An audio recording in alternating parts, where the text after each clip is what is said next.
The Minnesota Timberwolves are clicking, and the rest of the NBA needs to take notice. With a lockdown defense, an offense finding its rhythm, and chemistry at a high, this squad is proving they are built to win. From clutch plays to dominant performances, the Wolves are making a statement, and the question is, how good are they really? And of course, the answer to that is as good as Anthony Edwards makes them. Right, does a great job here of calling for Rudy to back up. Now, why would you do this? Because you have Michael Porter Jr. on you, and you know who's going to be down there waiting for you in the lane. Nikola Jokic drives right past MPJ, turns around, fades, right? And even though, right, you could argue, again, the fact that the lane is here is huge. But teams know that, right? They try and shrink the floor because they know they have to, because again, Jokic on defense is not good. But Ant has been dominant. And I think this team is showing legitimate dark horse signs of winning a championship. Right? Does a great job, gets the deflection here. Nas gets it up. And again, you're not beating Ant in a foot race. And again, Reed does a great job. Ant is doing really well here because he just waits. He lets Christian Braun, right, try and cover the Gobert screen.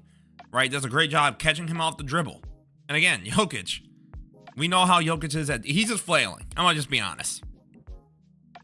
I don't know what he's jumping at here. The dude didn't even really gather yet. And now the rim is wide open, right? The way that Anthony Edwards has continued to perform at this level has been remarkable, right? The Wolves are on a 6-game win streak, and he's the reason why, right? And again, the dude's shooting 40% from 3. So now Ant has been able to start killing you in different ways. He's able to take you out for the 3-point line and shoot it over your head. He's able to get to the midi once in a while and hit a shot. Or he'll do what he does really well and drive to the rim. And at that point, there's nothing you can do, right? I like this action. So they go for the DHO, sort of handoff action. Braun waits on this side of Gobert. And just goes, oh, cool. Because where's Yoke? All the way back here, not getting his hand up. And that's a 3 to continue separation. Again, Anthony Edwards has continued to find ways to basically will this team at times to victory. And I think, again, this is a part of his development to becoming a legitimate superstar in the league, to be a certified top 10 player, right? Anthony Edwards has been dominant. And I think it's showing that the Minnesota Timberwolves can be a dominant team in the postseason. But now we got to talk about the return of Julius Randle. And quite frankly, he's shocked me. The biggest thing about Julius Randle's return to me has been his passing and playmaking. Again, he's actually struggled a little bit as a scorer at times here in this little stretch. But I've been noticing the assist numbers have been consistently higher. And you might be like, well, Emster, why is that important? Well, I've always talked about with Cat, back when they had Cat. I thought Cat was an underrated playmaker and passer just in the league. And they missed that because, again, it was just all on Ant, and Ant just proven to not be very good at that, right? And again, you're looking at plays like that, and it's like, why is that an assist? Again, every player has that. But I think the way Randle has been asserting himself, but learning to not take these crazy shots, right? To not force this up and try and split the lane. Instead, what he does here is beautiful. He gets in between. He notices Conley is, fading behind. Right, and they got the cut, so they're going to try and guard it. But instead, again, Conley's wide open, easy to get the step back. And again, only possible with Randle taking that extra second to wait and think. Again, I think Randle has slowed down. And what I mean is, Randle at times will play like 1,000 miles an hour mentally and physically. So he'll just like rush through a decision, and it's like, whoa, whoa, whoa, whoa, whoa, whoa. Why are we doing all that when there's something much easier here or at X with Y and we could get to Z? But, right, Randle again. This is a little bit of a rough pass, by the way. Not the greatest pass, but I like the idea. He's immediately knowing I'm not going up with the basketball. What's best here is we get another Mike Conley, open 3. We can, build up this lead and we can take ourselves to another level. And again, Randle waits. Right? Randle doesn't just try. He backs down and he goes, wait, Nas is here. Because if CP's on me, Nas is open. That's a tough pass. But it's Nas Reed. And at the end of the day, he's going to do Nas Reed things. And again, I think Randle's development as a playmaker passer, right, and this team chemistry and their flow really coming into form at the right time, right?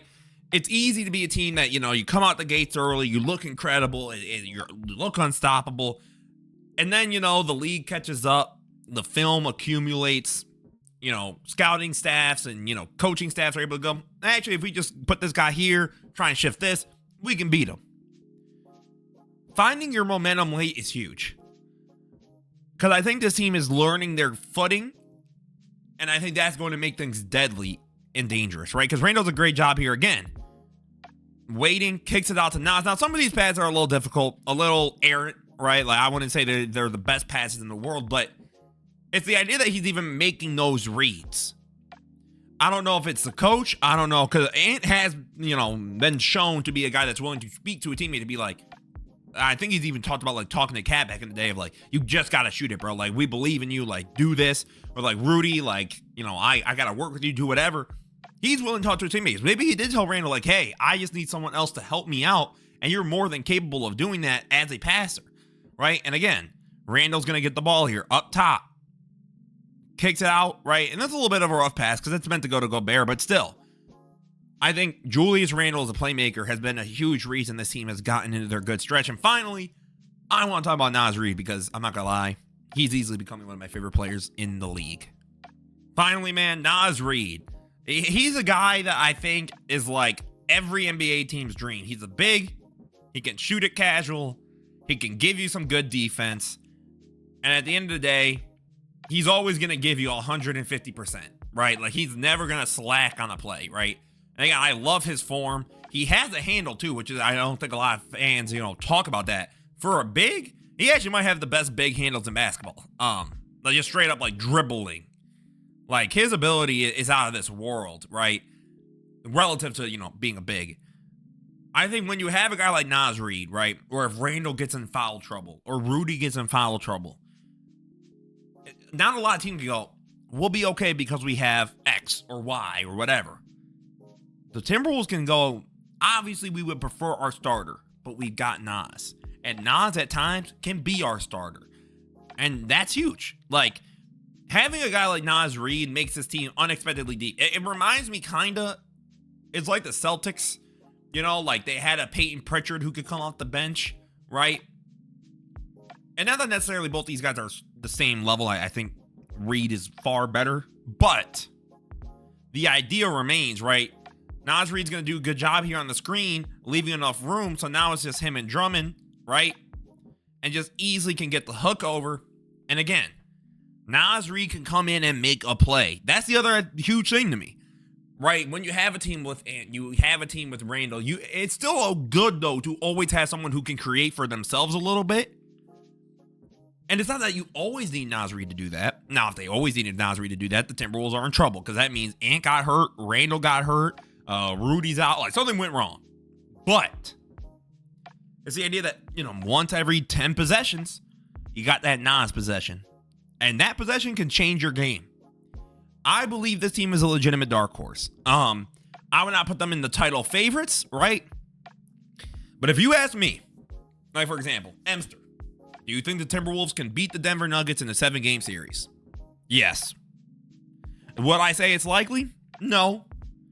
But I don't know what it is. But whenever Minnesota plays this Denver team, it's a different mode. Ant's locked in. Randle will just Randle had, I think, a double-double with assists. Not even rebounds, assists. Rudy's going to start to claim, I don't know what it is. But Minnesota plays Denver, they're just in a whole different mental stratosphere. I don't know what's going on. Obviously, I don't know if I would trust them to beat a team like OKC, but I wouldn't say it's ridiculous, right? Like, is it crazy? I think they could beat Memphis in a 7-game series. I feel very confident they would beat a Houston Rockets. Their lack of a big could hurt the Lakers, right? Because Luka LeBron is not going to be enough when you have no interior presence. I think this team has a legitimate shot. So let me know what you guys think down below. As always, guys, this was Hamster Knows Hoops. Don't forget to leave a like, comment, subscribe. Have a beautiful rest of your day, guys. Peace out.